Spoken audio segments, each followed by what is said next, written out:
हर धर्म में आपको 10-5 लोग ऐसे जरूर मिल जाएंगे जो सामने वाले को पसंद नहीं करते हैं। तो मुझे उस चीज से कोई ऑब्जेक्शन नहीं है।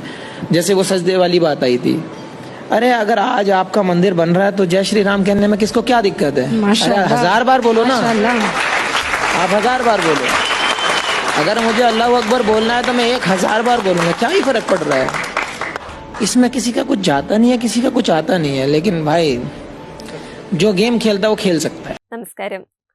ജയ് ശ്രീരാം വിളിയിൽ എന്താണിത്ര പ്രശ്നമെന്ന് Indian pace bowler Muhammad Shami. തന്റെ കാഴ്ചപ്പാടിൽ ജയ് ശ്രീറാം ജപവും അല്ലാഹു അക്ബർ എന്ന് വിളിക്കുന്നതും തമ്മിൽ ഒരു വ്യത്യാസവുമില്ല. എല്ലാ മതത്തിലും എതിർ മതത്തിൽ നിന്നുള്ള വ്യക്തിയെ ഇഷ്ടപ്പെടാത്ത 5-10 ആളുകൾ കാണുമെന്നും മുഹമ്മദ് ഷമി തുറന്നടിച്ചു. കൂടാതെ ശ്രീലങ്കയ്ക്കെതിരായ ലോകകപ്പ് മത്സരത്തിനിടെ പ്രാർത്ഥിക്കാനായി മുട്ടുകുത്തിയിരുന്നെങ്കിലും വിവാദം ഭയന്ന് ചെയ്തില്ലെന്ന ആരോപണത്തോടും മുഹമ്മദ് ഷമി തുറന്നടിച്ചു.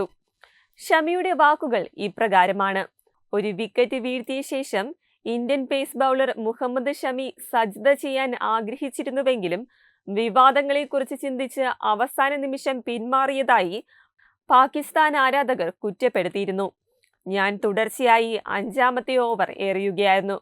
അതിനാൽ തന്നെ ഞാൻ വളരെ ക്ഷീണിതനുമായിരുന്നു. പന്ത് പലപ്പോഴും എഡ്ജടിച്ചുകൊണ്ടിരുന്നു. അതിനാൽ തന്നെ ഒടുവിൽ ആ 5ാം വിക്കറ്റ് കിട്ടിയപ്പോൾ ഞാൻ മുട്ടുകുത്തിപ്പോയി. ആരോ എന്നെ തള്ളിയതിനാൽ ഞാൻ കുറച്ച് മുന്നോട്ട് നീങ്ങുകയും ചെയ്തു. ആ ഫോട്ടോ സോഷ്യൽ മീഡിയയിൽ വ്യാപകമായി പ്രചരിക്കുകയായിരുന്നു.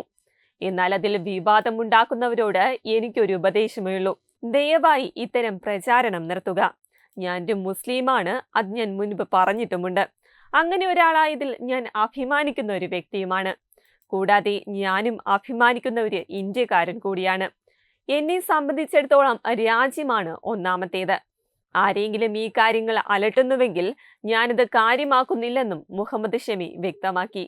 വെബ് ഡെസ്ക് തത്മൈ ന്യൂസ്. ദിഗന്ത റിസോർട്ട്, അഹമ്മദാബാദ്, ഗുജറാത്ത്.